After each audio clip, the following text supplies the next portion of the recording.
আজ অনেকদিন পর একটি সুন্দর গল্প মনে পড়ল।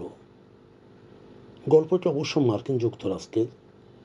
সময়টা তখন 2004 সাল। যুক্তরাষ্ট্রের ভারমন্ট অঙ্গরাজ্যের এক প্রত্যন্ত গ্রামে বাস করতেন একজন বৃদ্ধ কৃষক। নাম তার বার্ডি ওয়েন। একদিন সকালে বনের ধারে হাঁটতে গিয়ে তিনি দেখতে পান একটি হরিণ শিশু কেন জানি মাটিতে পড়ে কাঁপছে। সম্ভবত মা হরিণটি হয়তোবা কোনো শিকারীর হাতে মারা গিয়েছিল।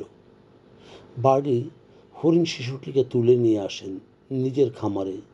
তিনি তাকে দুধ খাওয়ান, নাম দেন হোপ। ছোট্ট হরিণটি মানুষকে ভয় পায় না এবং ধীরে ধীরে সে বার্ডির সঙ্গে অভ্যস্ত হয়ে যায়।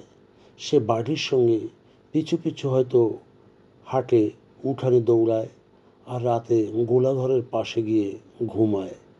কয়েক মাস পরে যখন হরিণটি যথেষ্ট বড় হয় তখন বার্ডি চিন্তা করে তাকে আবারও জঙ্গলে ছেড়ে দিতে হবে। যেই বলা সেই কাজ। বার্ডি হরিণটিকে জঙ্গলে ছেড়ে দেন। কিন্তু অবাক করা ব্যাপার হলো হোপ হারিয়ে যায়নি। আবার সে ফিরে আসে। হ্যাঁ, সে মাঝে মাঝে ফিরে আসতো, বিশেষ করে বসন্তকালে। প্রতি বছর সে ফিরে আসতো, কখনো একা, কখনো নিজের বাচ্চাদের নিয়ে।